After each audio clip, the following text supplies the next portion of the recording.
the girl accidentally discovered this prison cell, which seemed quite strange. During the day, it was locked with 2 heavy locks, but at night, it was open. Yuer curiously pulled open the door and walked inside. She looked around and saw that it was just an ordinary room. However, when she placed the tray on the board, she accidentally opened the second door. She followed the light and felt her way forward. Suddenly, a piercing scream echoed through the air. Yuer hurried toward the sound. It was a man in the cell, clutching his stomach and moaning in pain. Yuer quickly gave him some emetic food to eat. Soon, Youngkyu vomited up the food. The next day, Yuer secretly followed the prison guard who kept the keys. Using the skills she had learned from the prisoners, she easily obtained the keys. She then had a locksmith make an identical copy immediately. Yuer was spotted by Youngkyu as soon as she came down. Youngkyu asked her why she had come back, saying that if the warden found out, she would be punished. Yuer told him that she had already checked the prisoners' records. It turned out that Youngkyu was a secret agent tasked with carrying out the king's orders. He had been imprisoned here for 20 years on charges of treason. Yuer's mother had been killed by assassins 15 years ago. She was saved by a prison guard, who raised her before passing away. Yuer wanted to become a female constable to uncover her true identity. She hoped to train in martial arts and skills under Youngkyu. Youngkyu considered it for a moment and proposed a condition: she must first help him find his son. Yuer was delighted, as this seemed like a simple task to her. The next day, she went to the market and found a thief who had been imprisoned. Using their past connection, she asked him to help find Youngkyu's son. A few days later, Yuer shared the information she had gathered with him. In the second year after he was imprisoned, his son had already passed away, along with his daughter-in-law. His 4-year-old grandson had become a government slave, and his whereabouts were unknown. Youngkyu sighed at the cruelty of fate but still took Yuer as his disciple. He decided to teach her all his skills. That night, after learning how to use acupoint pressure to subdue enemies, Yuer took out her mother's belongings. She wanted her master to help identify their origin. To her surprise, Youngkyu recognized the name engraved on the jade ring. Youngkyu told Yuer that Li Hao was the name of the emperor who had died just 8 months after ascending the throne. Before he ascended the throne, Youngkyu had been his teacher. He had seen the crown prince give such rings to the palace maids of the Eastern Palace. However, he was unsure whether Yuer's mother had been a palace maid, so Yuer asked Minwo to help her find the palace maids who had left the palace back then. But when Yuer asked the woman if she still remembered the late king who had lived in the Eastern Palace, the woman suddenly turned fierce and told Yuer to leave immediately, claiming she knew nothing. Yuer could only ask Minwo for help again. Little did he know that 2 days later, Minwo found Yuer and handed over all his possessions, just to stop her from making him do such things again. It turned out that all the palace maids from the Eastern Palace had died, and the few remaining ones were nowhere to be found. Minwo, fearing that he might get involved in trouble, urged Yuer not to investigate further. But after finally getting a lead, Yuer couldn't give up and went to find the palace maid again. Little did she know that the palace maid had already been killed. Yuer was so frightened that she rushed out of the courtyard in a panic. 5 years passed in the blink of an eye, and Yuer had finally mastered her skills. However, the truth about her mother's origins remained a mystery. That day, she went to the Bureau of Capturing Thieves with confidence. However, the requirements for female detectives were extremely high. First, they had to be proficient in music, chess, calligraphy, painting, poetry, wine, and tea. Second, they had to have excellent martial arts skills. For them, the most terrifying part was this final test. This girl barely passed the first round but was eliminated the next moment. Finally, it was Yuer's turn to perform. As the disciple of an imperial secret agent, 5 years of preparation allowed her to defeat her opponent with ease. The 2 examiners in the distance witnessed Yuer's skills. To verify her true abilities, they took her to the examination site for male constables. Although Yuer was a woman, she was slightly inferior in strength and physical ability. However, she ultimately proved her superior skills and defeated him. The crowd was filled with astonishment, and Yuer's confidence soared. The 2 examiners then conducted the final interview. They discovered that Yuer not only possessed various martial arts skills but was also proficient in Mandarin. Even more surprising was that she had no family ties, only an adoptive father. The next day, the list of successful candidates was announced. Yuer confidently searched for her name. To her dismay, her name was not even on the top 3 list. Yuer immediately approached the examiner to inquire about the reason. However, the answer she received was that Yuer was too outstanding. They felt burdened by such a prodigious talent. Despite Yuer's pleading, it was to no avail. Back at the prison office, Yuer confided in her master. Her master said that what they said was correct. With her current abilities, she would be more than capable of becoming a secret agent in the imperial palace. Even if she didn't become a female constable, she could still uncover her mother's secrets. On her way home, Yuer noticed that she was being followed, but there were too many of them, so Yuer could only wait and see what would happen. She was then taken to a mysterious cave. Yuer's failure in the exam was due to his interference. It turned out that he was also an imperial secret agent. He was responsible for secret communications between the Ming dynasty and Japan, carrying out tasks assigned by the king. During the exam, he had noticed Yuer's talent and skills and wanted to recruit her, to uncover her true origins as soon as possible. Yuer decided after much consideration to join them. Soon, Yuer received her first mission, to secretly eliminate a rebel general who was attempting to overthrow the government. Yuer was curious, as this clearly fell under the jurisdiction of the Imperial Guard. However, the first rule of spies was never to ask questions, so Yuer had no choice but to accept the mission. But when it came time to act, Yuer hesitated for 2 seconds. This gave the target a chance to catch his breath. Moreover, the target was not only highly skilled but also had hidden guards protecting him. Outnumbered, Yuer was captured. The furious general subjected Yuer to brutal torture, demanding to know who had sent her. Yuer refused to speak and was beaten unconscious. When she regained consciousness, she saw the examiner again. It turned out that everything had been a test for Yuer. Yuer finally broke down and burst into tears. The examiner then gave Yuer a vial of poison, instructing her to drink it if she ever failed a mission in the future. When Yuer tried to thank her master, she discovered he had already left. Just moments earlier, the Queen Dowager had arrived at the secret dungeon in the palace to visit Yankyu,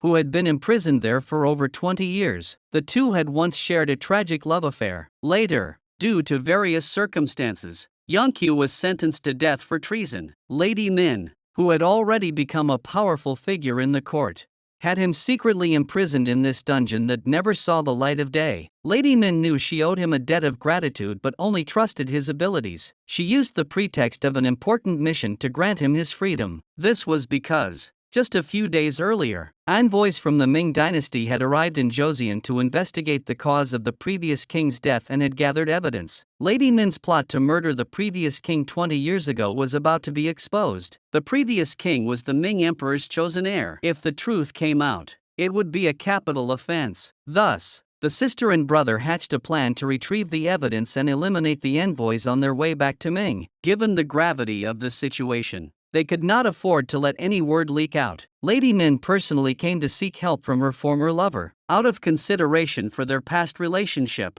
Yankyu agreed to assist her. Upon reading the letter left by her master, Yuer was deeply saddened that she couldn't see him one last time. She was unaware that the two were on the same mission. The leader of the secret agents learned that a merchant caravan would be traveling to Ming with the envoys. Yuer was therefore assigned to the merchant group as a translator. Little did she know that the leader of the merchant group was Taejun, who had worked with her 5 years ago. When Taejun mentioned that he had staked his entire fortune on this trade, Yuer fell into deep thought. If the envoys were killed, Taejun's deal would be ruined, and he might never recover. This left Yuer in a dilemma. During a rest stop, Yuer secretly met with the leader to discuss a plan. However, he discovered that the person in charge of this mission was his own master, whom he had left after being released from prison. This made the leader overjoyed. With master and disciple working together, the mission would surely be twice as effective. Thus, the group decided to carry out their plan at an inn after leaving Korea. The leader would distract the soldiers. Yuer would deal with the guards. Yankyu would assassinate the envoy. The plan seemed flawless, but Yuer encountered an unexpected obstacle. During the operation, Yuer was blocked by Taejun. Taejun angrily demanded to know why she was trying to assassinate the envoy. He knew this would ruin his future. However, due to her status, Yuer could only remain silent. Just then, her companions arrived and knocked Taejun unconscious. Yuer stopped her companions from killing him and promised she would never reveal the truth. Meanwhile, Yonkyu had already found the isolated envoy. Seeing that there was no way out, the envoy revealed that everything was Inhen's plot. After disposing of the envoy, Yonkyu went to the agreed location to wait for Yuer to come and retreat. However, both of them had their own thoughts at that moment. The leader was thinking about Inhen's instructions to kill Yonkyu personally. Yonkyu, however, recalled the envoy's words. To get to the bottom of things, Yonkyu asked the leader about the reason for the assassination and requested to see the contents of the letter. The leader could only forcefully conceal the truth and killed Yonkyu. It turned out that Yonkyu and Inhen were sworn enemies. Upon learning that Lady Min had sent Yonkyu on the mission, Inhen had planned to use this opportunity to eliminate him. Time was urgent, and the two had no time to worry about Yuer's safety. So they left immediately and returned to Korea. When Yuer arrived, she only saw her master lying on the ground, barely alive. As he lay dying, Yonkyu revealed that Inhen had ordered his death and handed Yuer an item. He told her to find his grandson and give it to him. If she could survive and return, he begged her not to continue as a spy. Thus, Yuer set off alone on her journey back. Taejun's merchant group had lost its backing, but he had no intention of giving up. After 2 months of arduous travel, Yuer finally returned to Hanyang. However, when she met with the leader as planned, she was met by soldiers who arrested her. All of this was Inhen's scheme to prevent Lady Min from suspecting him. Inhen framed Yuer for Yonkyu's death. Unaware of this, Yuer returned hoping to report the situation to the organization. Instead, she was met with arrest by the authorities. However, when she explained to the leader that it was all Inhen's scheme, the leader told her she must take the blame herself. As spies, this was their fate and duty, and he promised to find a way to rescue her. Naive Yuer believed the leader, but Lady Min grew suspicious of Yuer's testimony. Yonkyu was the most skilled among those sent on the mission. There must be something fishy about this. This left Inhen panicking. She never expected her sister to care so much about that old man. To be safe, Inhen approached the leader again and ordered him to send someone to the prison to eliminate Yuer. The leader was stunned. This was cutting off the bridge after crossing the river. But who could disobey the leader? The chief could only follow orders. Soon, the men were sent to Yuer's cell. The assassins not only failed their mission but were instead killed by Yuer. The commotion alerted the guards. Yuer, who had narrowly escaped death, was beaten mercilessly and locked up in solitary confinement without food. She was left with only a bowl of stale porridge to keep her alive. Lady Min, upon hearing this, became even more certain that something was amiss. She ordered her men to investigate the matter personally to see if it was her brother's doing. At this point, Yuer was still naively waiting for the leader to come and save her. She dared not reveal the truth to Old Hu. This left Old Hu feeling helpless, but from Yuer's eyes, he could tell she was hiding something. Inhen, upon learning of the failed assassination attempt on Yuer, was furious. As long as Yuer was still alive, her sister would eventually find out everything. In his haste, he ordered his men to immediately transfer Yuer to another prison under the pretext of a transfer. But he was too late. Yuer had already been handed over to the prison warden by Old Hu. He instructed the prison warden and Yuer's foster father to secretly take care of her. The two were puzzled when they saw Yuer. Wasn't she supposed to be with the merchant group and Ming as a translator? How did she become a mysterious prisoner?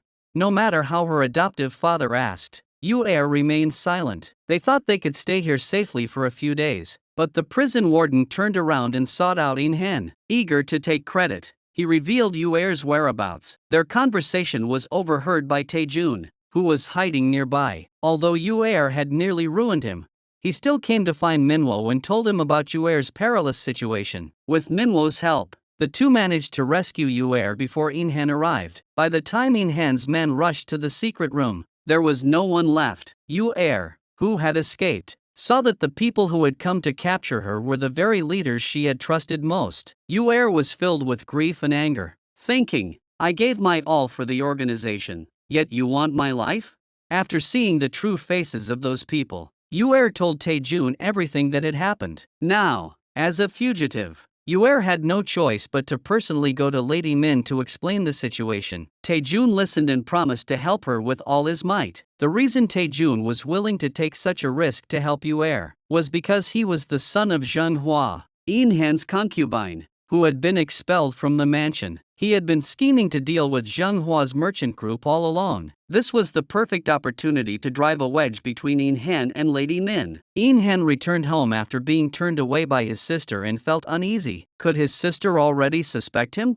He instructed Zheng Hua to probe his sister's intentions. Sure enough, Lady Min flew into a rage upon seeing Zheng Hua and ordered her to leave immediately. Zheng Hua looked innocent and asked Lady Min what had caused her anger. Once the truth was revealed, "You'll see what happens to you," Lady Min said before walking away without looking back. Upon learning of his sister's anger, Yin Han was immediately panicked. Zheng Hua said that as long as they found Yue first and silenced her, everything would be fine. However, the person both sides were desperately seeking had already been hidden by Taejun at his foster mother's house. Lady Wu was the legitimate wife of Yin Han, who had been expelled from the mansion by Zheng Hua. She immediately noticed that Taejun liked the girl and decided to keep her. To divert Zheng Hua's attention, Taejun went straight to Yin Han's mansion and said he wanted to see his father. Zheng Hua naturally refused, and Yin Han was unaware of the existence of this illegitimate son, so she issued a threat: "If you dare to appear before thee, I will kill you." The next day,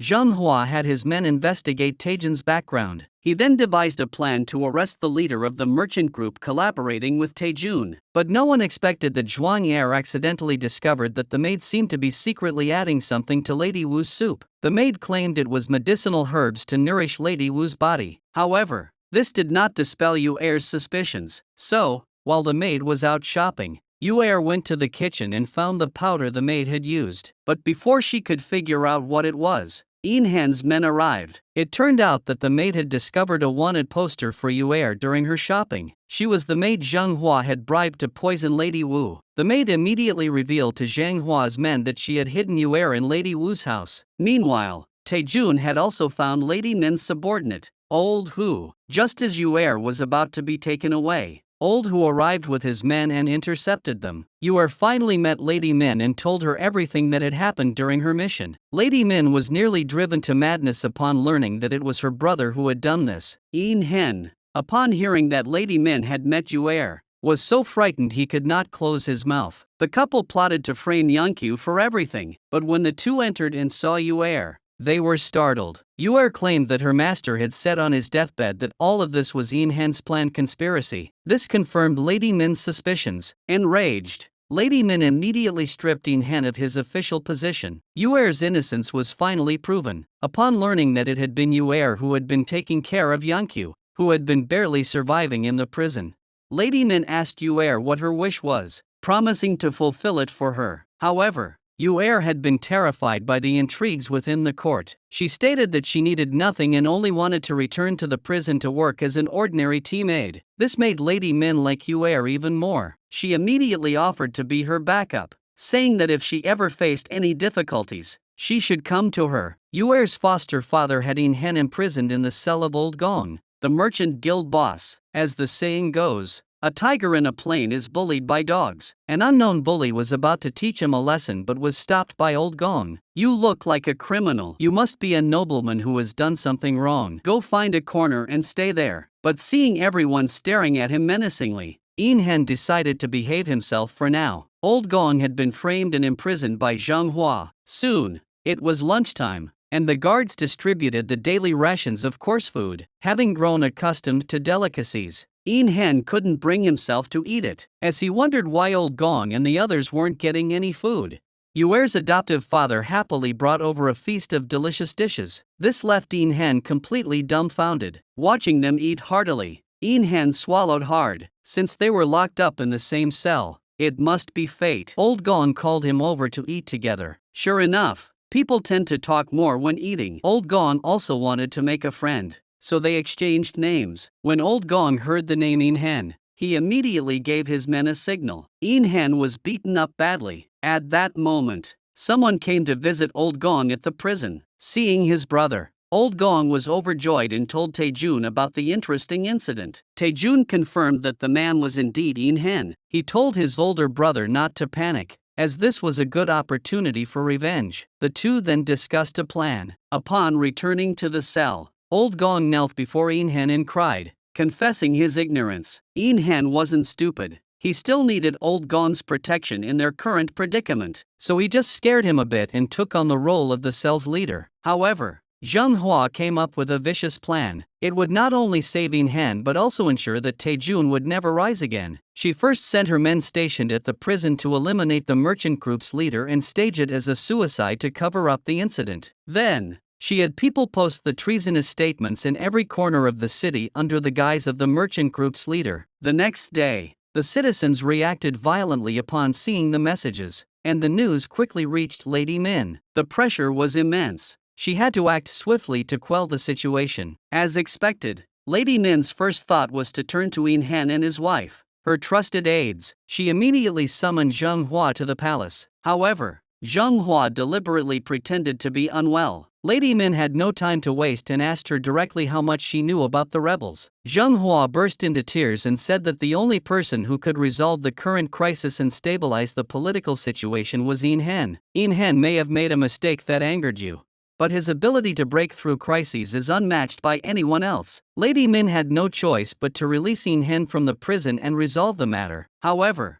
the ruthless Zheng Hua was not done yet. The next day, she used the same charges to round up all the merchant groups in the area that were connected to the head of the merchant guild and those who refused to obey her. Taejun was Zheng Hua's main target. Under torture, Taejun was beaten to a pitiful state. The news quickly reached Old Gong, who was imprisoned in his cell. Old Gong immediately bribed the prison warden to release him early. After his release, Old Gong went straight to In Hen, since In Hen had been saved by Old Gong in prison. In Hen agreed to help Old Gong with anything he needed. Old Gong didn't beat around the bush and revealed that he had a brother named Taejun, who was being tortured by his concubine until he was barely alive. In Hen was stunned for a moment before realizing that he indeed had an illegitimate son who was still alive. In Hen immediately stormed to Zheng Hua and confronted her about lying to him. She demanded that Zheng Hua release Taejun immediately and never bother him again. Hearing this, Zheng Hua also lost her temper. I did all this to get you out of prison. If I release him, the charge of treason against me will be dropped. The two argued fiercely. The servants outside heard the commotion and rushed in to calm them down. At that moment, Zheng Hua swore that she would become the legitimate wife. She took out a packet of powder from the drawer and told her men that this was the medicine Lady Min had used to climb to power. This medicine could cause someone to die slowly without anyone noticing. The men immediately understood and said they would arrange it. That day, the maid brought in the meal with the poison as usual. Lady Wu was about to drink the soup when Yuer stopped her and took out a silver needle, placing it in the soup bowl. However, the needles did not turn black, which puzzled Yuer. Just moments ago, Yuer had accidentally seen the maid put something into Lady Wu's food. Moreover, she had witnessed this scene not long ago. The maid's panicked expression had aroused Yuer's suspicions. However, after finding the item, she was unable to identify it as a harmful poison. Today, she had witnessed the same scene again, and Lady Wu's condition was growing increasingly weak. So Yuer shared her suspicions with Taejun. Although the silver needle hadn't changed color, it couldn't be ruled out that the powder was poisonous. She had also seen the maid come into contact with Zheng Hua's men a couple of days earlier. Soon,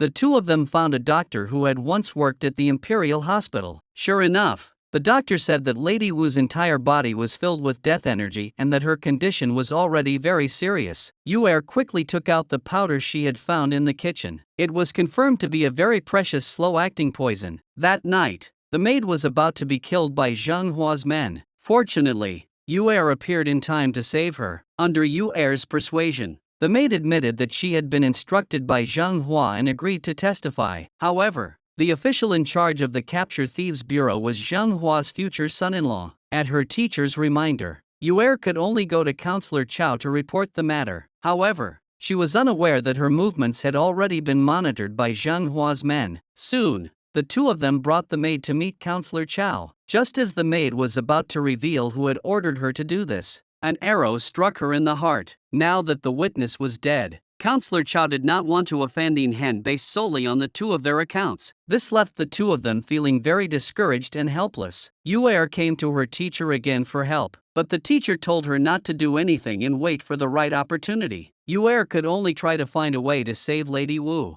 but it was already too late. Lady Wu passed away after entrusting Taejun to Yuer. However, a first-rank lady passed away without even a single person coming to mourn her. Taejun's good friend couldn't bear to see this and took it upon himself to arrange Lady Wu's funeral. Zheng Hua was overjoyed to hear that Lady Wu had finally passed away. In Hen came to mourn his wife but was driven away by the illegitimate son. 20 years ago, he had banished his legitimate wife and Taejun's mother from the household for a concubine. Taejun's mother had passed away shortly after due to illness. During this time, In Hen had shown no concern for them. Now he dared to come here pretending to be a good person, which enraged Taejun to no end. He directly exposed Zheng Hua's role in poisoning Lady Wu. Upon hearing this, In Hen flew into a rage and slapped Taejun across the face with all his strength. After Taejun presented all the evidence, In Hen finally began to waver. He immediately went to Zheng Hua to verify the situation. Zheng Hua, of course, refused to admit it and claimed it was a frame-up. In Hen couldn't do anything about her and left in anger. Zheng Hua immediately went to the palace to see Lady Min but was told that Lady Min was summoning Yuer. Yuer remembered her teacher's advice and changed the subject to talk about other things. After coming out, she ignored Zheng Hua's probing and left directly. Upon seeing Lady Min, Zheng Hua once again complained about her daughter's upcoming marriage and her own lowly status, fearing that it would bring disgrace to her daughter. Lady Min quickly guessed her true intentions and mentioned that the legitimate wife had only recently passed away. Zheng Hua immediately agreed to endure the gossip for her daughter's sake. Upon returning, Zheng Hua immediately shared the good news with her subordinates. All the years of humiliation had finally paid off. Zheng Hua finally obtained the folded paper and became the lady of respect. This also meant she could now wield power in the court with impunity. The first thing the ruthless Zheng Hua did was to increase taxes and reduce expenditures across all government departments. A nationwide famine soon began, and the prison bureau ceased distributing grain for half a year. With no other options, prisoners could only eat a bowl of porridge a day. Within just 3 days, unrest broke out at the prison bureau. Upon witnessing this, Yuer conceived a clever plan to deceive Zheng Hua into handing over the grain. This left Taejun and his teacher speechless. Yuer then explained that Zheng Hua was planning a grand birthday banquet in the near future. At that time, envoys from all 8 provinces of Joseon would gather to offer congratulations. We can exploit Zheng Hua's obsession with gold to lure her into a trap. This crucial task would be entrusted to the con artist Old Tian. Coincidentally, there was a prisoner in the prison who was forging silver. Yuer secretly brought him out. After being treated to fine food and drink, the prisoner quickly brought several people to witness the silver he had hidden. Soon, 2 boxes of gifts were sent to Zheng Hua in the name of Zhao Dehao. Seeing the 2 boxes filled with shiny silver, Zheng Hua's eyes nearly popped out of her head. She was so delighted that she had Old Tian brought in. Old Tian didn't beat around the bush and immediately stated that he had found a gold mine. However, private mining was strictly prohibited by the state. If the lady would invest in supporting his mining operations,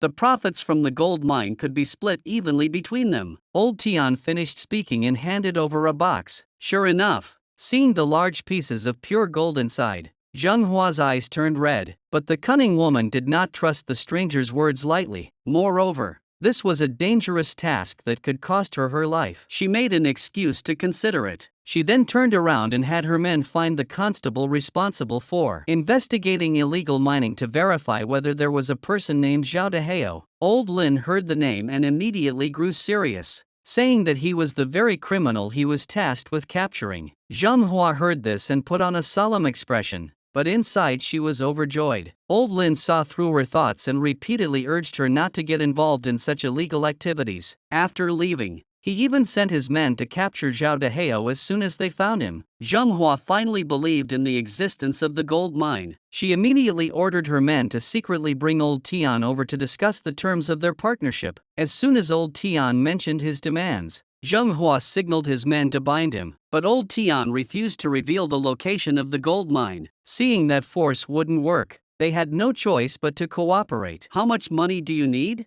Old Tian didn't hesitate. 10,000 taels of silver. Cash. Zheng Hua had fallen into the trap. Old Tian hurriedly found Yue and the others to share the good news. All their suffering hadn't been in vain. Everyone prepared to close the net. Zheng Hua began to gather the silver, and soon both parties agreed to finalize the deal at midnight. After verifying the silver Zheng Hua had brought, Old Tian was overjoyed. Once the deal was sealed, Old Tian turned to leave. No one expected Old Lin to arrive with his men. Zheng Hua and his men fled for their lives. After a fierce battle, only a few boxes of silver remained. It turned out that Old Lin was also an impostor. All of them were a group of righteous but deceitful outlaws. Furious, Zheng Hua returned home, growing more enraged with each passing moment. He couldn't just let this go. His men hurriedly tried to stop him, pleading, "Don't do it. The money can be earned back, but this matter must not be exposed."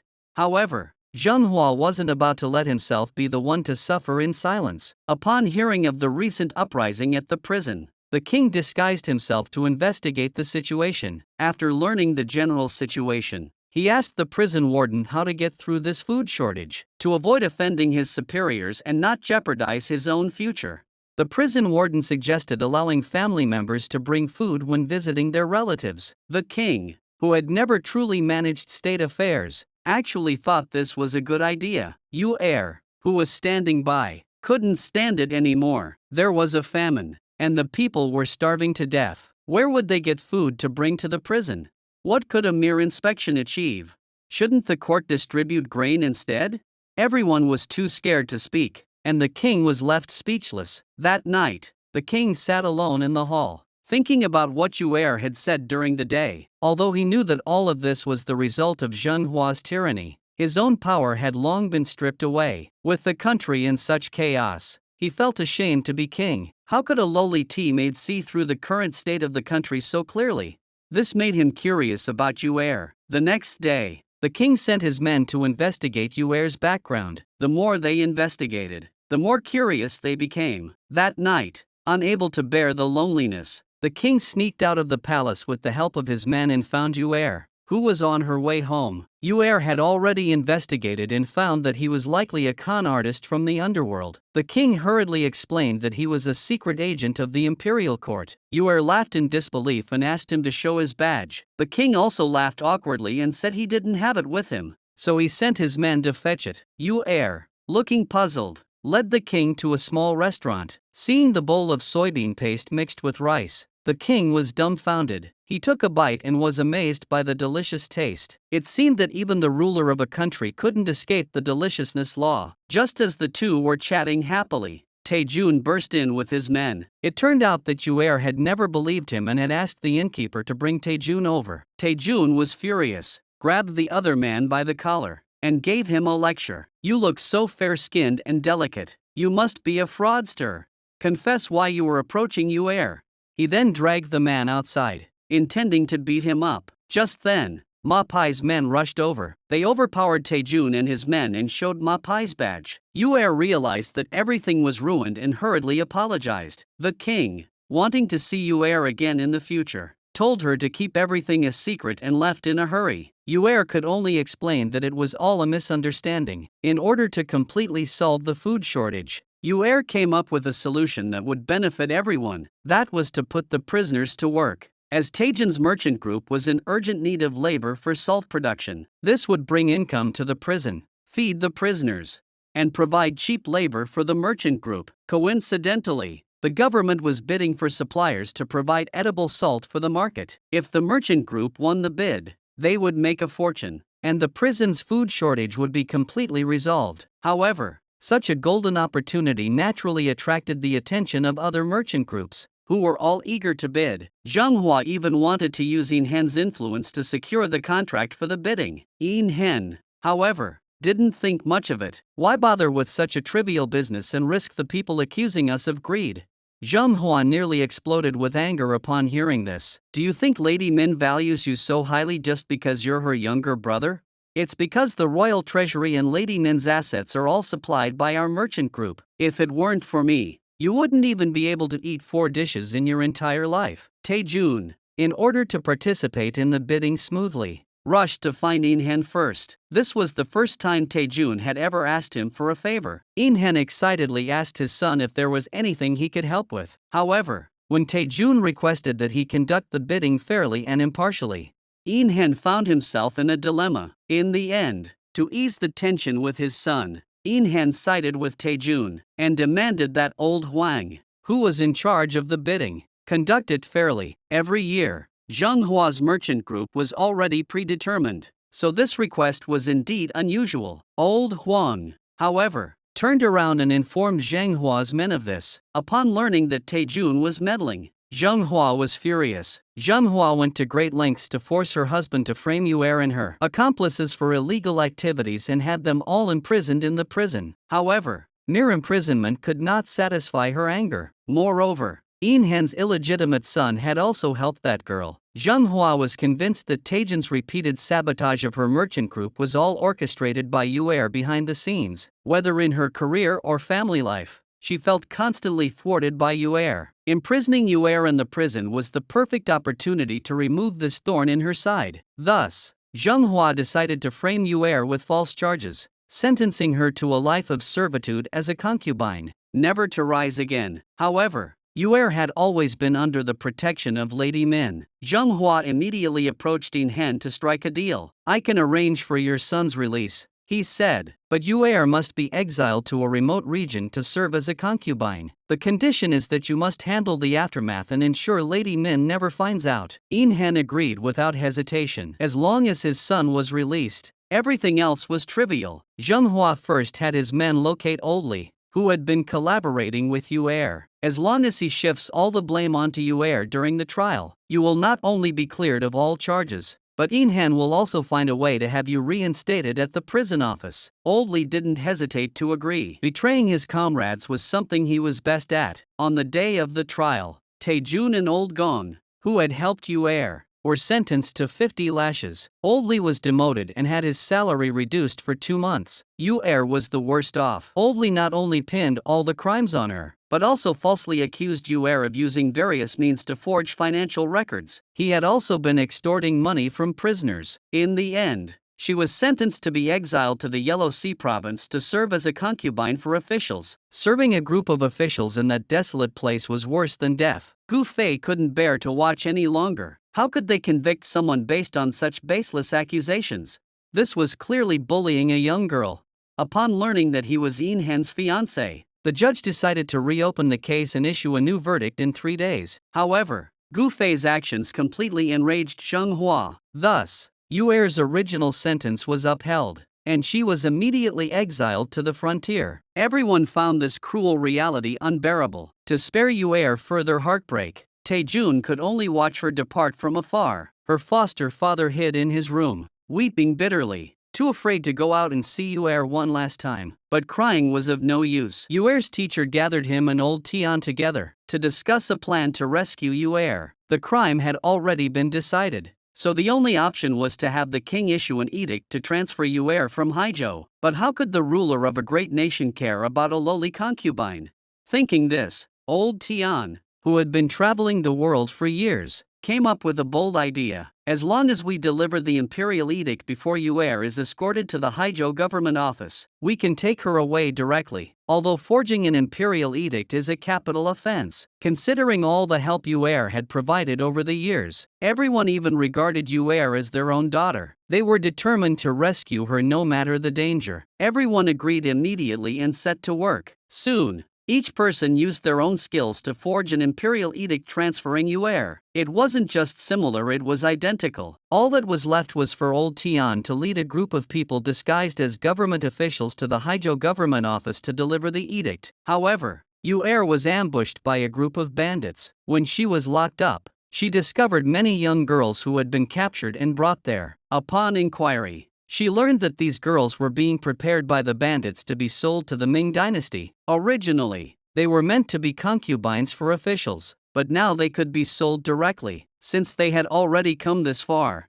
they could only wait and see what happened next. Old Tian and his men, who had come to rescue Yu'er, had already arrived at the Haizhou government office and delivered the imperial edict to the prison warden. Using their exceptional acting skills and the convincingly forged imperial edict, they successfully deceived the prison warden. However, the prison warden's words came as a shock to them. You can't take Yu'er with you. The group of prisoners being transported by the soldiers had been ambushed by bandits on the way. Only one constable escaped with serious injuries, while the others were all killed. The two immediately brought the news back. The officials burst into tears. Only Taejun refused to accept this cruel reality. He decided to go to the bandits' lair to investigate. If the two of them could meet alive, he would confess his feelings to Yu'er. Meanwhile, Yu'er, who was in the bandits' lair, learned that they were to be transported to the border and sold tonight. After much consideration, she decided to find a way to escape. After all, in her own country, she still had a chance to clear her name. She told the girls that when they set off at night,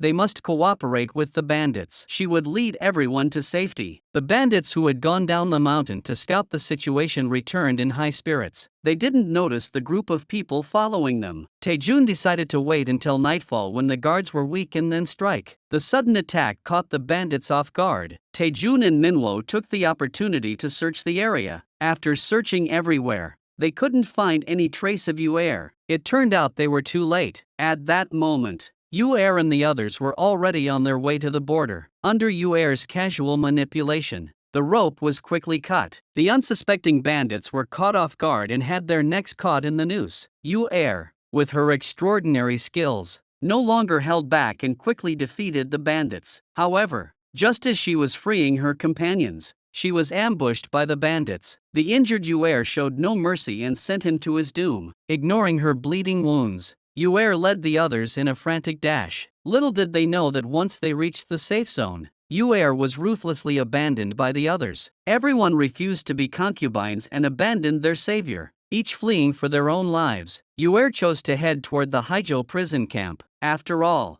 her innocence had yet to be cleared, and her revenge had not been exacted. After a long and arduous journey, Yu'er finally arrived at the gates of the prison camp. With her severe injuries, she was about to step through the gates when she was pushed to the ground by the gatekeeper. Just then, a figure approached swiftly from the distance. What a surprise!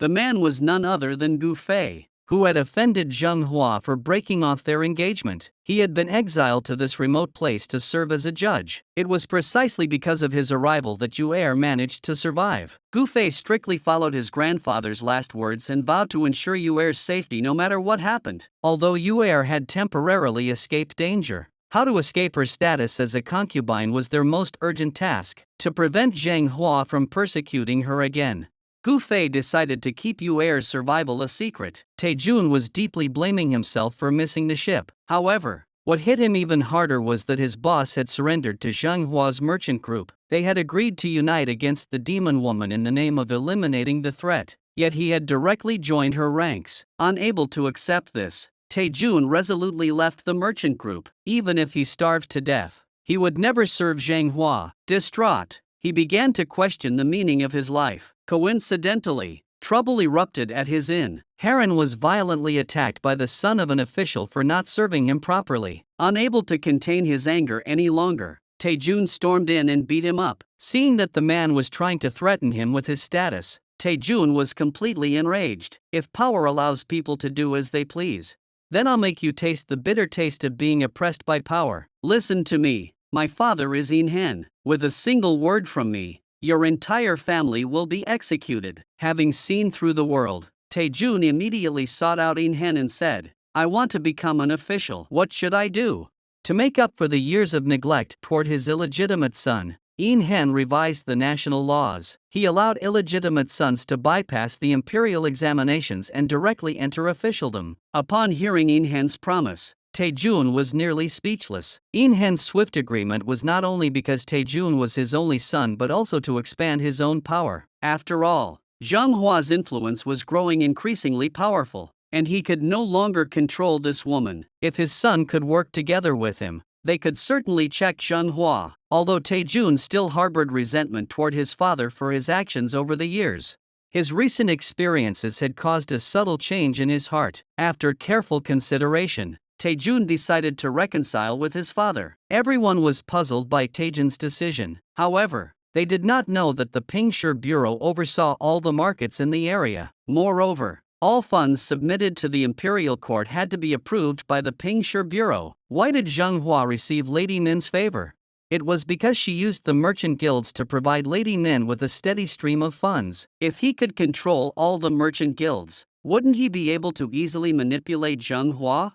Zheng Hua immediately sought out In Han to settle the score. In Han finally stood his ground in front of his wife. Amidst the controversy, Taejun successfully took office, marking the beginning of his life-changing journey of revenge. With the powerful and influential Lady Min colluding with her younger brother and sister Zheng Hua, they schemed to orchestrate a major event to undermine the king. They aimed to both intimidate the king and raise funds for the construction of the Feng'an temple. The ruthless Zheng Hua immediately came up with a plan. Upon returning home, she summoned the lord of the Sagek office, intending to use his official duties to stir up public sentiment. However, she never expected that the person accompanying him was Yu'er, whom she had forced into prostitution. Upon learning that Yu'er was the newly promoted Zheng Hua, she flew into a rage and shouted, "I don't need your fortune-telling. Get out immediately." Yu'er remained calm. "If you want me to leave, I will." "Look how scared you are." That night, Zheng Hua's men began their plan. Some were responsible for pouring an unknown liquid into wells throughout the city. Others were responsible for sprinkling powder into the feed troughs of livestock. The next day, most of the livestock in the city died from vomiting blood. The people were vomiting, having diarrhea, and running high fevers. Zheng Hua used her power to force the lord of the Sagek office to exaggerate the situation, to make the people believe that a plague was spreading throughout the city. In ancient times, a plague was a disaster as devastating as the sky falling. In Han immediately reported the matter to the king. As everyone was at a loss for how to deal with this sudden plague, Lady Min laughed quietly to herself. The first step of the plan had been successfully completed. The main event was about to begin. When everyone was panicking over the plague, Lady Min summoned In Han and his son and revealed all her plans. "Recently, the king has been in a foul mood and plans to seize the power we have been controlling. This epidemic was fabricated by you and your wife. There is no need to panic. It will soon pass." In every dynasty, whenever an epidemic occurs, the king would hold sacrifices to appease the people. Then, under the pretext of failing to govern the country, he would retreat to reflect on his mistakes. "We must seize this opportunity to dampen the king's recent momentum and use it to enrich the treasury." Taejun listened in horror, his worldview shattered. "For the sake of power and influence, you disregard the lives of the people?" This reminded Taejun of the words Yu'er had spoken when she severed ties with him. "Now, you and Zheng Hua are no different, but once you're on the pirate ship, you have to follow orders." Lady Nin continued to carry out her plan. She not only went to the king to cry about the people's suffering, but also reminded him to hold a sacrificial ceremony and reflect on his mistakes. The king was completely confused. With a major disaster looming, how to help the people survive was the most urgent matter. But under Lady Min's pressure, he had no choice but to agree to this method. The next day, with the participation of all the officials, the king reluctantly held the sacrificial rites and expressed his repentance. The news quickly spread to the common people. Meanwhile, Zheng Hua had monopolized the herbs used to treat the epidemic and raised prices, leaving the entire country in dire straits. Everyone was kept in the dark and exploited by Lady Nin and her associates. But Yu'er sensed that something was amiss. Additionally, the chief officer had been complaining ever since returning from Zheng Hua's residence. She sought out a former imperial physician who had secretly entered the epidemic zone to investigate the true nature of the outbreak. Sure enough, they discovered clues. The patient's symptoms resembled those of the common flu, and the epidemic spreading within the city raised numerous suspicions. Furthermore,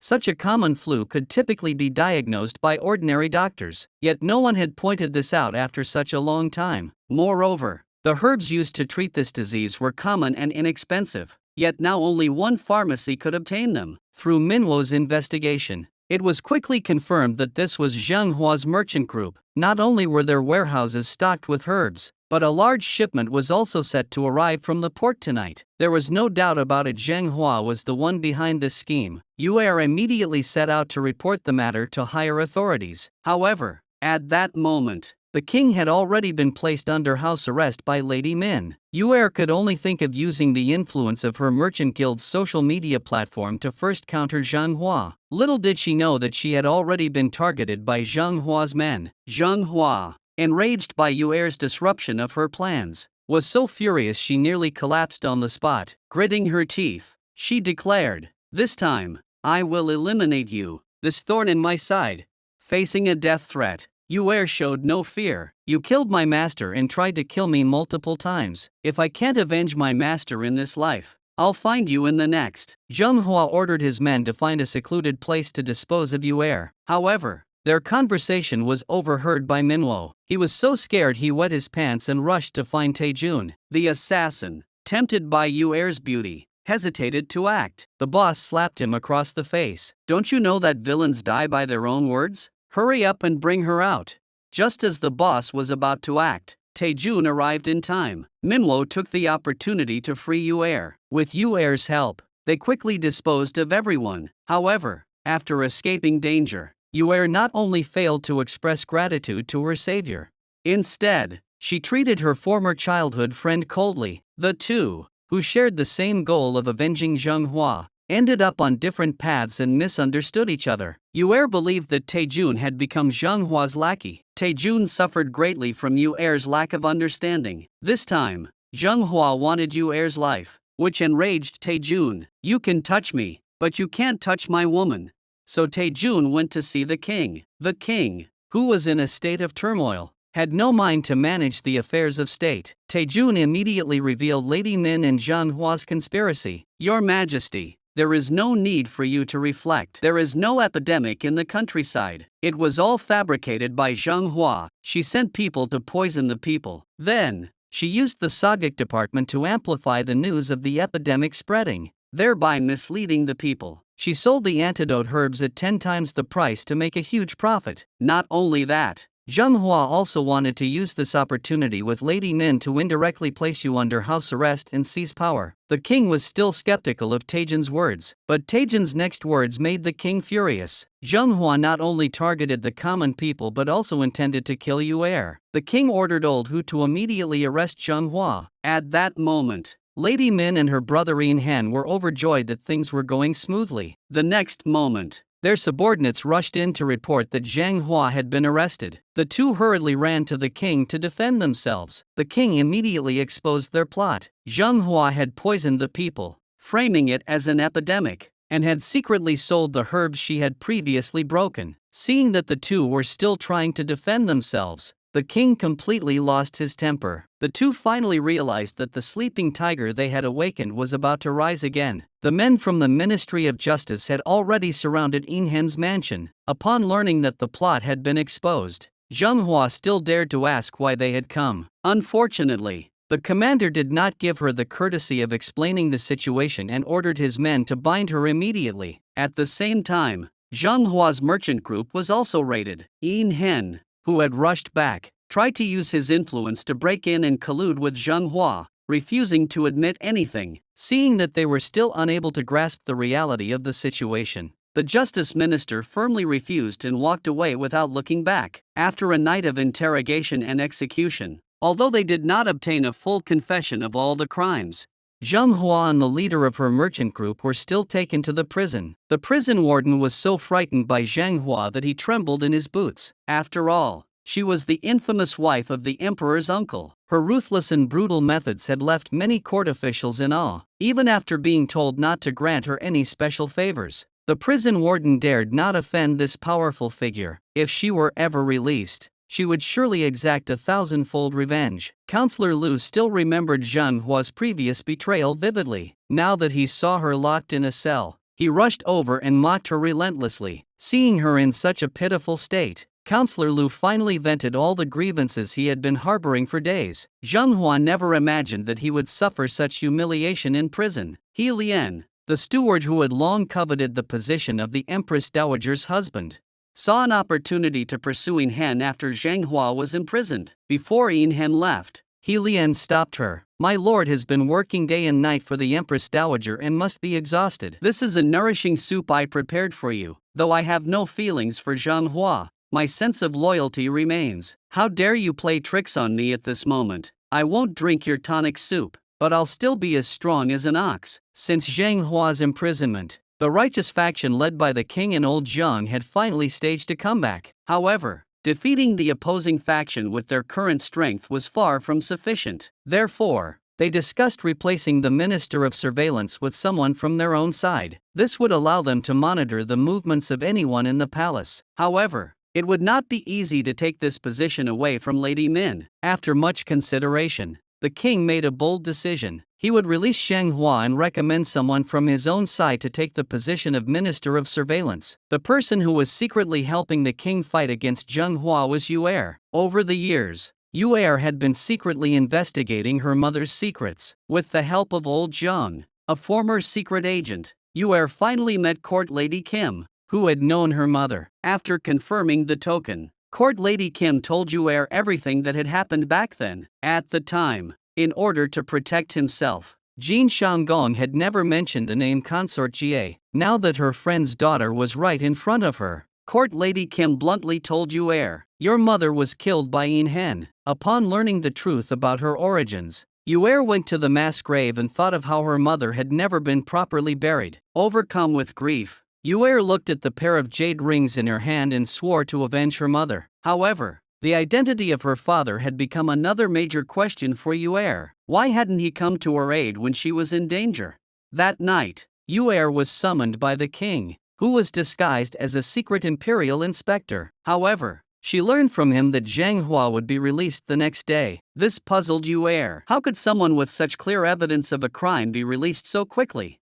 The king explained awkwardly and helplessly that he had heard the king plan to use Zheng Hua as a bargaining chip with Lady Min and Yin Hen. Though displeased, Yu Er dared not object to the king's decision. She could only express her dissatisfaction to the undercover imperial inspector before her. The common people had been framed by Zheng Hua like that, yet he was being released so easily. "I simply cannot accept this." She did not know that the man in front of her was the current king. The king had finally achieved his goal, but finding someone he could completely trust was no easy task. Who should take the position of imperial inspector? This had become a major dilemma. The king learned from Yu Er that 20 years ago, all the palace maids in the Eastern Palace had been murdered. His own mother had escaped the palace but had still fallen victim to Yin Hen's poison. Now, with no survivors, it was difficult to investigate the cause. Upon hearing this, the king's expression changed instantly. 20 years ago was the very year he ascended the throne. Thus, the king, filled with questions, sought out Lady Min to verify the situation. Lady Min immediately lost her composure. "Your Majesty, who has been spreading such slanderous rumors? How could such a ridiculous thing happen? Bring him here immediately." This only made the king more certain that something was amiss. To help Yu Er uncover the truth behind her mother's murder, the king decided to investigate the matter personally. He summoned Court Lady Kim from the palace and asked her if she knew anything about the deaths of the court ladies in the Eastern Palace 20 years ago. "You were in contact with the people of the Eastern Palace back then, weren't you?" Court Lady Kim was so frightened she nearly lost her composure. "There's nothing to it. I know nothing about it." But as soon as she turned around, Court Lady Kim immediately sought out old Zheng to discuss whether they should reveal the entire truth to the king. It turned out that Court Lady Kim was the only survivor from back then. Though she now held a prominent position in the palace, she had been secretly collaborating with old Zheng and others to assist the king in opposing the small Yun faction. Now that the king has begun investigating the matter, if the truth is not revealed first, Lady Min will certainly act first, fabricating false evidence to frame the king. Court Lady Kim mustered her courage to seek an audience with the king and revealed the truth. She knew about the massacre of all the palace maids in the Eastern Palace 20 years ago. They were killed because they discovered the plot to poison the late king. Even those who managed to escape the palace and live in hiding for years were eventually tracked down and ruthlessly silenced. The king was shocked to learn that it was his mother who had done this. This was impossible. As a child, his mother had loved his half-brother more than she loved him. However, all the evidence pointed to Lady Min as the mastermind behind the plot. The king finally understood why his mother had colluded with his uncle to strip him of his power over the years. He realized he had merely been a tool in their quest for power. Upon learning the truth, The king disregarded the palace maid's attempts to stop him and rushed straight to his mother's bedchamber. The smell of alcohol wafting toward her left Lady Min stunned. As the ruler of a nation, how could you indulge yourself so? The king suppressed his anger and said there were things he had always wanted to clarify. Lady Min replied, "Since you're here, let's talk." To his surprise, the king cut straight to the chase. 20 years ago, my elder brother, the late king, was poisoned by you, my mother, wasn't he? And all the palace maids who died in the Eastern Palace were also your doing, weren't they? These words struck Lady Min like a thunderbolt, leaving her speechless. What nonsense are you talking about? How could I ever do such a thing? The king could no longer contain his emotions and revealed the truth of what had happened all those years ago. I am not here to ask for your reasons, nor am I here to listen to your excuses, no matter how I think about it. As the ruler of a country, the only way to handle this matter is to bring you to justice. The king spoke with heartbreaking sorrow, but Lady Min looked completely innocent. To suppress the king's anger, she even resorted to a desperate ploy. Did you hear this from some treacherous minister who is spreading lies? It seems my education as a mother has truly failed. If you think I am such a cruel person, then I might as well die right now. The king completely lost control. What do you want me to do to satisfy you? The two of them were at an impasse and could only end the conversation hastily. The next day, the king finally welcomed his trusted assistant. It was Gu Fei, who had a blood feud with Yin Han and his wife. Although he was young, he was very intelligent and undoubtedly the best candidate for the position of criminal inspector. Lady Min knew she could no longer control the king and urgently summoned her younger brother. The king already knows about the things we've done. We must quickly find the mastermind behind the king's back and devise a foolproof plan to counter his retaliation. You go first and investigate who the king met during his incognito visits. After Yin Han left, Lady Min took out a pouch from the drawer. Upon seeing the hairpin, Lady Min seemed to have a clue. This was a token given to women who had been favored by the late king. Why was it in the prison? Lady Min immediately ordered the guards to bring Yuer, who had grown up in the prison, to take a look. She asked him if he had seen it before. Yuer took it out and nearly lost his composure. It turned out to be a keepsake left by Yuer's mother, which had been accidentally discovered by Counselor Lu and given to Zhang Hua. Yuer dared not admit to having seen such an item, admitting it would mean certain death. She could only say it was the first time she had seen such a beautiful object and was simply excited. After returning, Yuer immediately informed Court Lady Kim of the matter. She was certain that her mother had been killed by Lady Min and the others. However, Yuer had no idea of the significance of the hairpin. Now that Lady Min was investigating the origin of the hairpin, she asked Court Lady Kim who her father was. But Court Lady Kim only told Yuer that she must never admit to having seen the hairpin. As for Yuer's father, she was waiting for an answer to be brought back to her. Lady Min, in order to cover up her crimes, planned to use the Sagic department to hold a grand ritual for the people's welfare. The king, to stop his mother from using superstition to deceive the people, proposed abolishing the Sagic department first. He also told his mother not to waste her time on the people and give up her plans. Lady Min refused, saying she couldn't agree. The king coldly replied, "The national treasury is empty. You know that well enough. How can we waste more treasury funds on sacrifices?" Lady Min grew desperate. This is a divine mandate to pray for the nation's safety and the people's well-being. How can you call it a meaningless waste?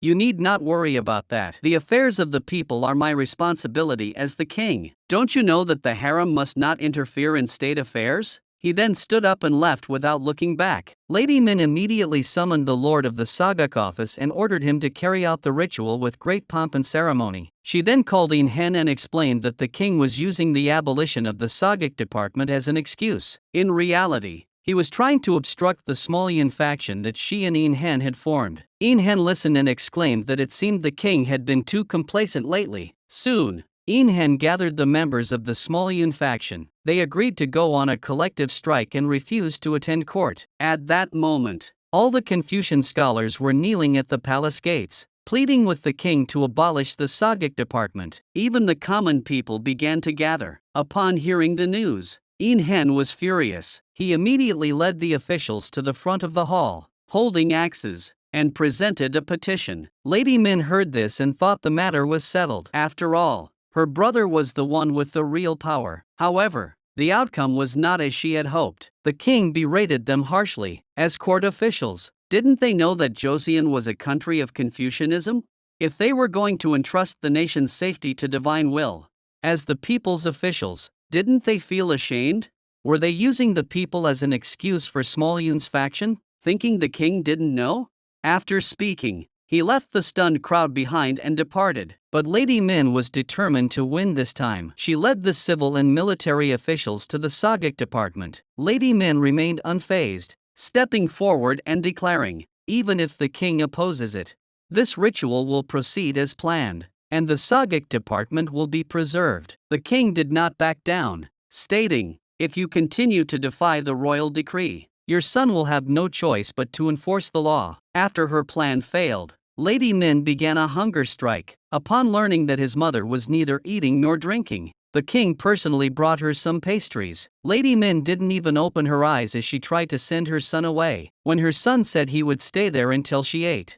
Lady Min, who had been lying down, finally couldn't sit still anymore. But when the king personally handed her the nourishing soup, Lady Min took it and immediately poured it out. Sure enough, this tactic was effective, and the king was completely at a loss. However, Lady Min didn't intend to just wait it out. After the king left, she summoned Yin Han. To maintain our power, we must eliminate everyone close to the king. Yin Han immediately returned home to find Zheng Hua. The king learned that Yue Er had resigned from his official post to defend his foster father as a lawyer. Moreover, he had successfully cleared his foster father's name. The king became even more curious about Yue Er. That night, he disguised himself and left the palace to meet Yue Er. The king suppressed his heart's palpitations and asked Yue Er directly, didn't you get the opportunity to work at the Sagik department on the condition that you would escape your status as a palace maid? What are your plans now that you've resigned?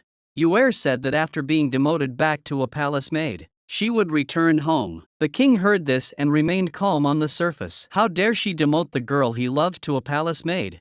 It seemed he had no intention of retiring peacefully and enjoying his golden years. However, just as the two were parting, a figure suddenly appeared in the distance. It was none other than Old Mo. Old Mo had not expected the king to frequently leave the palace at night just to meet this girl, but what he never anticipated was that the king summoned him again the next day. I hear you demoted your subordinate Yue Er to a palace maid. Since the Sagik department has been abolished, I demand that you revoke your decision to demote her to a concubine. Old Mo bowed respectfully in agreement, but immediately went to find Zheng Hua. He used this matter to curry favor with Zheng Hua. He revealed that the king had secretly met with Yue Er outside the palace. Zheng Hua suddenly realized that Yue Er was the king's spy outside the palace. No wonder the king has been keeping such close tabs on the Small Yun faction's every move lately. Eliminating this major threat is now urgent. After discussing it with his wife, they decided to deal with the girl directly. But first, they should use her to keep the king in check. This would also help dampen the king's recent arrogance. The next day, Yin Han entered the palace to seek an audience with the king. Rumors are spreading throughout the court that you have been meeting with a lowly witch outside the palace. The king was immediately flustered. Who is spreading such lies?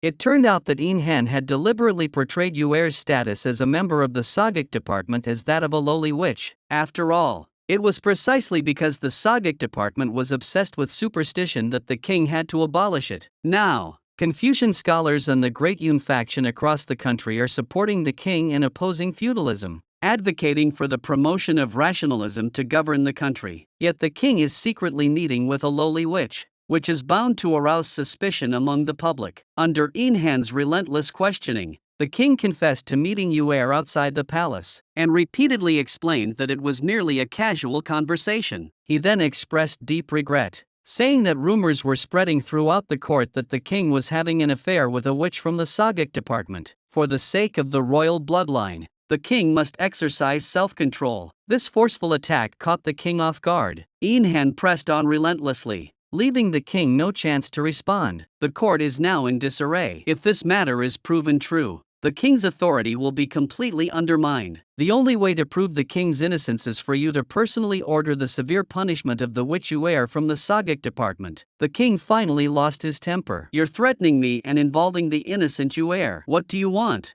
I'm just worried about the king's future. But if the king insists on this, then I can only use my lowly life to awaken the king. In Hen returned and shared his achievements with Zheng Hua. However, Zheng Hua's cunning was even greater. When she learned that the leaders of several merchant groups she had been collaborating with had been sabotaged by Yu'er, she was furious. Having dominated the merchant groups for years, she felt deeply humiliated. But upon recalling In Han's earlier words that the girl still had future use and must be ensured safety, Zheng Hua grew even more enraged. Zheng Hua immediately ordered his men to dispatch the strongest bounty hunters to assassinate Yu'er. Unaware of the danger, Yu'er was still devising strategies for the future of the merchant guild. Unaware that danger was already closing in, facing the powerful assassin army. Even Yu'er's exceptional martial arts skills were no match for the dozens of attackers. Soon, Yu'er was struck by multiple blows and defeated. Just as the assassins were about to finish her off, Taejun arrived in the nick of time. After a fierce battle, he finally drove the assassins away. Yu'er, however, was severely injured and fainted. Seeing the girl he loved suffer such cruelty, Taejun's heart was torn apart. The doctor's diagnosis only added to his despair. Yu'er was in shock due to severe blood loss. Whether she would survive was now up to fate. Upon learning that Yu'er was clinging to life and would soon die, Zheng Hua was about to laugh out loud when In Hen burst in, claiming that Yu'er had been stabbed. She immediately denied sending anyone to assassinate her. Zheng Hua easily deceived In Hen. She then used her influence to summon several minor business owners from Yu'er's merchant group. Without Yu'er to stop her, she was going to take advantage of the common people. At the same time, the king finally thought of a way to deal with In Hen. He immediately sent Old Hu out of the palace to find Yu'er. Unexpectedly, she was already on the verge of death. Seeing Old Hu, Taejun could no longer control his anger. He had promised to protect Yu'er, but now she was on the brink of death. Who would stand up to protect her? Old Hu immediately returned to the palace and reported the matter to the king. The king was about to go out personally to check on Yu'er's injuries, but was stopped by Old Hu. Yu'er had now become In Han's bargaining chip to threaten the king, so the king summoned Court Lady Kim and revealed his plan to counter In Han. He wanted to bring Yu'er into the palace and asked her to come up with a way to make her a concubine. This is the only way to protect her. Court Lady was terrified upon hearing this. Yu'er's background is uncertain. She might even be a princess. If she enters the harem, it would be a laughingstock. But to uphold the king's dignity, the court official could only agree for now. Little did she know that old Zheng, who had gone to investigate Yu'er's background, had returned. The shy king finally gathered the courage to confess his feelings to the girl he loved. Upon hearing this, Yu'er was so frightened that she immediately knelt down and begged the king to revoke his decision. This left the king completely bewildered. Shouldn't she be overjoyed and shyly accept his proposal? When the king asked her why, Yu'er only kept begging for forgiveness. But in order to save her own life and maintain her brother's throne, Yu'er could only hide her true identity from everyone. Seeing Yu'er in such a dilemma, the king did not press her further and let her leave. Shortly after Yu'er left, the king suddenly clutched his chest and fainted. This frightened the court lady who had just entered the room. After the imperial physician diagnosed him, it was determined that the king's fainting spell was caused by a genuine illness. Although there was no immediate danger to his life, if he did not wake up within 3 days, he would most likely pass away. This was like a bolt from the blue for Lady Min. Upon receiving the news, In Han rushed to the palace and summoned the Small Yun faction. Though their words betrayed their concern for the king, each of them harbored ulterior motives. Upon hearing the court physician's diagnosis, In Han was also shocked. As the leaders of the Small Yun faction, Lady Min and In Han held absolute authority in the palace after the king lost consciousness. In Han immediately reminded Lady Min that they must prepare for the worst. However, Lady Min was concerned about the king's safety and believed that her son would be fine. This was the first time the siblings had a difference of opinion. After returning home, In Han told Zheng Hua about the king's condition. Zheng Hua immediately had a plan. In the absence of an heir, if the king were to pass away, the successor must be chosen by us. As long as we find a puppet to take the throne, our Small Yun faction could control the entire court. At that point, eliminating the Great Yun faction would be as easy as saying a word. Thus, the couple conspired in secret, keeping Lady Min in the dark. News of the king's fainting soon reached Yu'er. Upon hearing this terrible news, Yu felt as though the sky had fallen. How could her royal brother, so young, suddenly faint?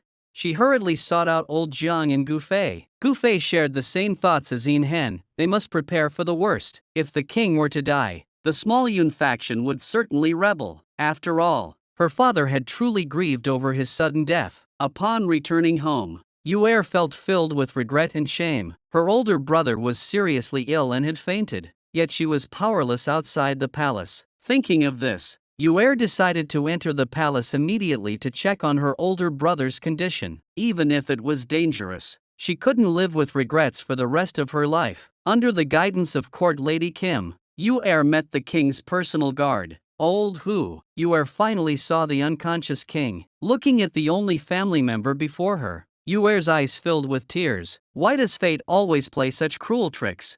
Yu wept bitterly, lamenting the unfairness of heaven and expressing her regret toward her brother. Perhaps heaven could not bear to let Yu suffer such agony any longer. Miraculously, the king regained consciousness, but before they could exchange a few words, Court Lady hurried in to report. Seeing the king awake, Court Lady was overjoyed. However, Lady Min had already arrived. There was no time to say more. They had to hide quickly. If Lady Min discovered them, the consequences would be unimaginable. To avoid alerting Lady Min, the king had no choice but to pretend he hadn't woken up. After Lady Min left, the king, having heard the family scandal, felt deeply ashamed before Yu could only leave with a complicated heart. The king then summoned the imperial physician to inquire about his condition. Upon learning that the pain he was feeling was genuine, incurable, and could flare up at any moment, threatening his life, the king fell into deep thought. When Yu returned, she learned that Zhang Hua had already investigated her background. She had just found old Jiang to tell him about it when Taejun suddenly appeared behind her. Upon learning of Yu's identity as a princess,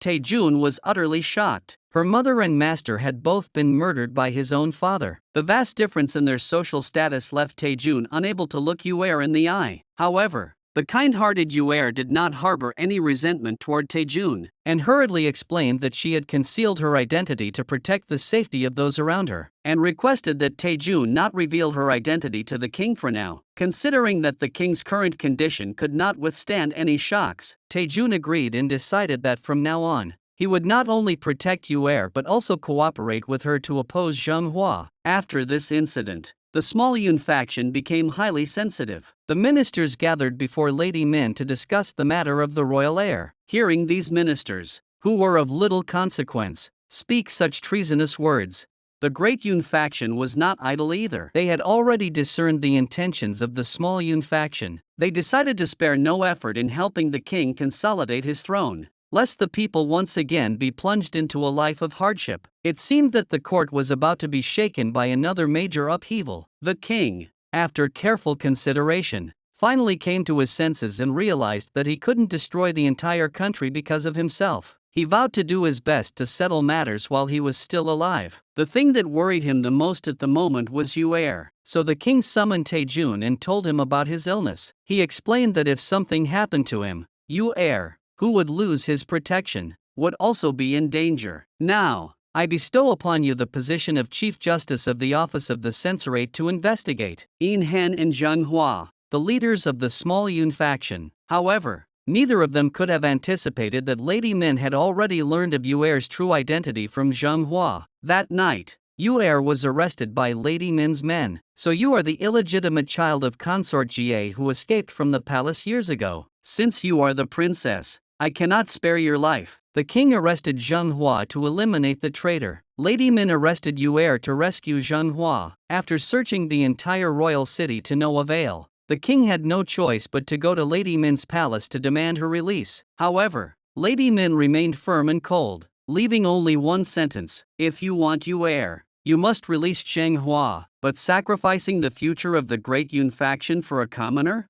The loyalty of the civil and military officials to the king is bound to waver. Once his prestige is lost, it will be even more difficult to win over the various factions. Just as the king was wavering over this matter, Taejun, who also deeply loved Yu sought an audience with the king, breaking his promise to keep Yu's identity a secret. he revealed her true identity. He explained that Yuer had kept her identity hidden because she feared the king would be heartbroken and torn if he learned that Lady Min was the one who killed her mother. However, Lady Min had already discovered Yuer's true identity. After calming down, the king had no choice but to face reality. Thus, a fair deal was officially struck. Yuer's freedom was exchanged for Zheng Hua's release. Seeing Yuer return safely to his side, the king's heart was filled with mixed emotions. Over the years, Yuer had always been by his side. Not only had he failed to protect his younger sister, but he had also allowed her to stay by his side and endure the abuse of Zheng Hua and his wife. Now,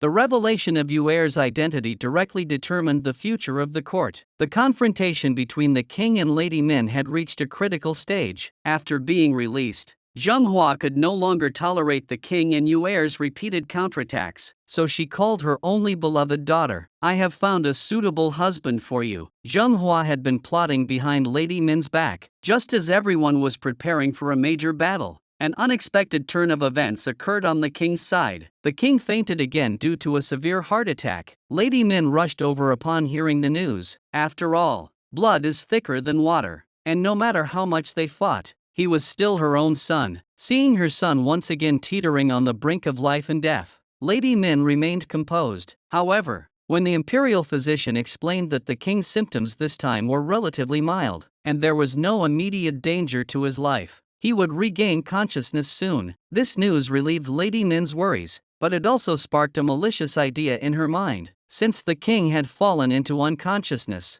the Great Yun faction was now leaderless. She decided to take advantage of this opportunity to completely eliminate the Great Yun faction's officials. She personally went out of the palace to find Yin Hen and his wife and presented a list. With this list, she planned to completely strip the king of his power and unite the kingdom under her rule. Coincidentally, the list included Yuer and Taejun. This thrilled Zheng Hua. However, Yin Hen began to feel uneasy. Taejun was his own son. After all these years, she had done every evil deed imaginable, but she dared not even think of harming her own son. Zheng Hua immediately ordered her men to kill Taejun and Yuer. What Zheng Hua did not expect was that Yin Hen had already secretly found Taejun. "Son, pack your things and flee immediately. Otherwise, your life will be in danger." Yin Hen dared not reveal the reason. After all, they were father and son, and he could only help him so far. Seeing Yin Hen's panicked expression, Taejun finally noticed something was wrong. If he was being told to flee Hansheng, did the small Yun faction have something big planned?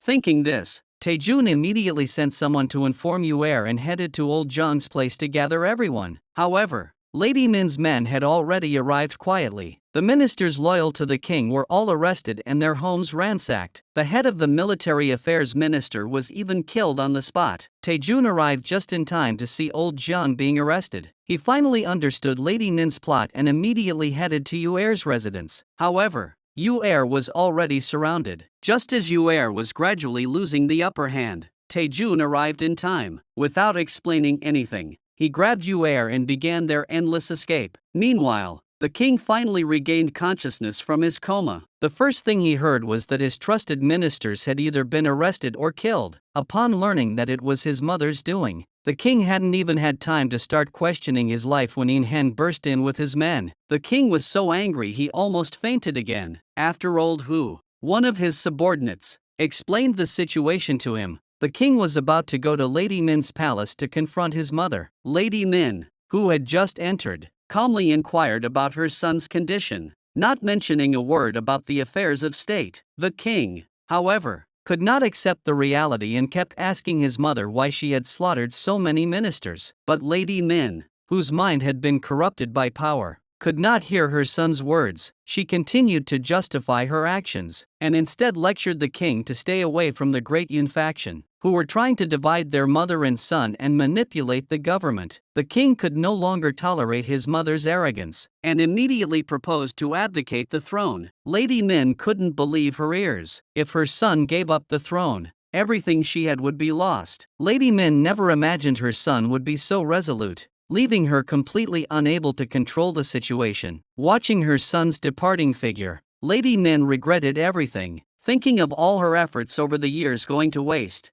Lady Min couldn't bear the blow and fainted. Zheng Hua was struck like lightning upon hearing the news of Lady Min's death, but she quickly regained her composure. Over the years, she had done everything in her power to climb to this position. Now that Lady Min was dead and the king was gravely ill, she had to act if she wanted to survive. She immediately sought out her husband, Yin Hen, and first persuaded him to eliminate Taejun and Yuer. Then she urged him to quickly select an heir to the throne who could be controlled by them. By taking advantage of the chaos sweeping the nation, they could eliminate the remaining factions and secure their position of power. To continue enjoying their wealth and power, the two acted without hesitation. However, Yuer and his allies were no pushovers. After gaining a moment's respite, Yuer sent his men to investigate the recent situation within the palace. He then discussed with Taejun a plan to launch a desperate counterattack among the common people. Under Minwo's relentless efforts throughout the night, everyone who had once been helped by Yuer was gathered together. It was only at this moment that Yuer revealed her true identity. Everyone was astonished that this kind-hearted girl had such a noble background. After Taejun explained everything, everyone finally understood the atrocities committed by Yin Han and Zheng Hua. Those who had been oppressed by the two for so long were filled with hatred. Now, with Yuer's rallying cry, their anger boiled over. Just then,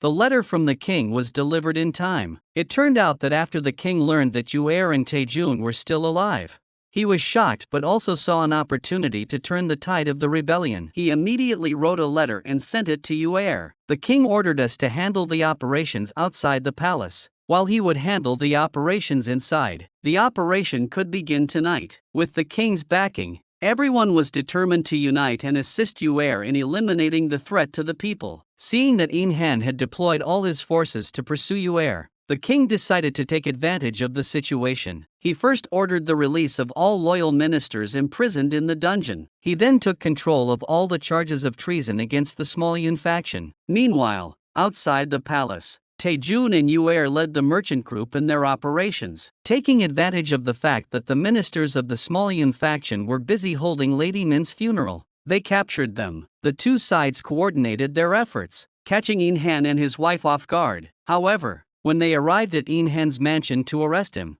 the couple had already fled upon hearing the news. Just as they were struggling to capture Zheng Hua's older sister's boss, Min, approached Taejun to make a deal to save himself. I can reveal Zheng Hua and Yin Han's hiding places, but the condition is that my life and property must be guaranteed. To preserve the bigger picture, Taejun reluctantly agreed. He immediately led a large force to raid Zheng Hua's hideout. Seeing that it was his own son Taejun coming to arrest him, Yin Han was overjoyed as if he had seen a savior. All the high-ranking officials of the Small Yun faction confessed their crimes under torture. Only Zheng Hua did not receive his final judgment. After all, he held no official position and had merely acted as Yin Han's advisor, and such actions were difficult to prosecute. Just as Taejun was at a loss, Zheng Hua's men came to the rescue. Min Boss and his traitorous followers extinguished Zheng Hua's last hope. The wicked woman never imagined she would be betrayed by the one she trusted most. The downfall of the two brought great joy to the people. The years of suffering may finally come to an end. In the end,